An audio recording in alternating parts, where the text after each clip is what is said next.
সহিংসতার পরিবেশ তৈরি করে, তাহলে আপনার ইলেকশন কমিশনের পক্ষে, আইন শৃঙ্খলা বাহিনীর পক্ষে আপনার সহিংসতা দমন করা অত্যন্ত দূর হবে। আমরা জানি অলরেডি যে একটি বৃহৎ দলের আপনার তৃণমূলে অলরেডি প্রায় 200 জন লোকের মতো খুন হয়েছে, এবং বিভিন্ন আপনার কনস্টিটিউয়েন্সি 50-এর উপর কনস্টিটিউয়েন্সিতে আপনার গন্ডগোল চলছে। সেখানে আপনার আধিপত্য বিস্তার, টাকার খেলা সবকিছুই চলছে। নমিনেশন প্রসেস আপনার ডেমোক্রেটিক ওয়েতে হয়নি। রাজনৈতিক দলের ভূমিকা অত্যন্ত দরকার। এখানে আর একটা জিনিসও মনে রাখতে হবে যে বিশুদ্ধকরণ করলে পরে ইস্যু ভিত্তিক স্টেটমেন্ট না দিয়ে একজন আরেকজনের প্রতি আপনার যেগুলি অযৌক্তিক কতগুলি এলিগেশন আনা এনভায়রনমেন্টকে বিষাক্ত করে তোলে। সেখানে আপনার এরকম একটা অর্গানাইজেশনের পক্ষে তাদের কার্যক্রম পরিচালনা করা অত্যন্ত দুরূহ হয়। আইন শৃঙ্খলা অত্যন্ত জরুরি। আমরা জানি আমাদের পুলিশ অত্যন্ত নাজুক অবস্থায় আছে, কিন্তু সবচেয়ে ইম্পর্টেন্ট হলো যে কথাটা আমরা কোনোদিনও কাজ করতে চাই না, সেটা হলো আমাদের সেনাবাহিনীর ভূমিকা। সেনাবাহিনী কতখানি কমিটেড আমাদের একটা সুষ্ঠু নির্বাচন দেওয়ার জন্য। আমরা জানি গত নির্বাচনগুলিতে সেনাবাহিনীর ভূমিকা অত্যন্ত বিতর্কিত ছিল।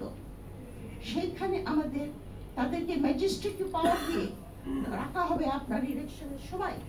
সেই সময় যে ম্যাজিস্ট্রেটিভ পাওয়ার নিয়ে এখনো কিন্তু আপনার সেনাবাহিনী দেশে আছে, কিন্তু আমাদের আইন শৃঙ্খলার সেরকম উন্নতি আমরা দেখি না। এই জাতীয় ম্যাজিস্ট্রেটিভ পাওয়ার যদি অ্যাপ্লাই করা হয়, তাহলে আইন শৃঙ্খলা আপনার সামলানো মুশকিল হবে। আর একটা কথা যেটা এখানে আলোচনা হয়নি, সেটা হলো গণমাধ্যমের ভূমিকা। আমরা জানি যে আমাদের গণমাধ্যম বেশিরভাগ, কিছু মনে করেন না গণমাধ্যমের বাইরা, বেশিরভাগ আপনার এখন পর্যন্ত পতিত সরকারের সাপোর্টার, এবং তাদের রিপোর্টিং গুলি সবসময় বায়াস। এবং এই গণমাধ্যমের ভূমিকা অত্যন্ত গুরুত্বপূর্ণ, বিশেষত যখন এক্সিট পোল তারা রিপোর্ট করবে। এক্সিট পোল রিপোর্টিং এর উপরে আপনার ইলেকশন রেজাল্ট নির্ভর করে। এখানে আপনার গণমাধ্যমের ভূমিকা অত্যন্ত জরুরি এবং নিউট্রাল হওয়া জরুরি। আমি আশা করি দেশের স্বার্থে, বৃহত্তর স্বার্থের জন্য আমাদের এটা করা দরকার। আমাদের গণমাধ্যম ভাইদের প্রতি এটা আমার ব্যক্তিগত একটা আবেদন রইল যে আপনারা দেশকে একটা আলোকিত পথ দেখানোর জন্য ভূমিকা রাখবেন। তারপরে যেটা আমি বলতে চাচ্ছি সেটা হলো হা না ভোট। হা না ভোট কিন্তু অত্যন্ত চ্যালেঞ্জিং। এখানে একজন বক্তা বলেছেন যে উপজেলায় তো 3টা ভোট একসঙ্গে রুখে দেয়, কিন্তু একটা ব্যালটে দেয়, 2টা ব্যালটে দেয় না।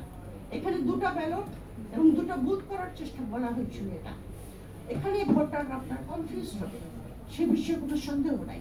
আর দ্বিতীয়ত হ্যাঁ না ভোটের যে অধ্যাদেশটা দিয়েছি, সেটা পরে আমার পক্ষে বোঝা কষ্ট হয়েছে। সেটা আপনার সাধারণ যারা আমাদের দেশের বেশিরভাগ লোক, আমরা বলি অবশ্য যে লিটারেসি রেট অমুক 90%, কিন্তু নাম সাইন করাটাই কিন্তু লিটারেসি জাজ করার মাপকাঠি নয়।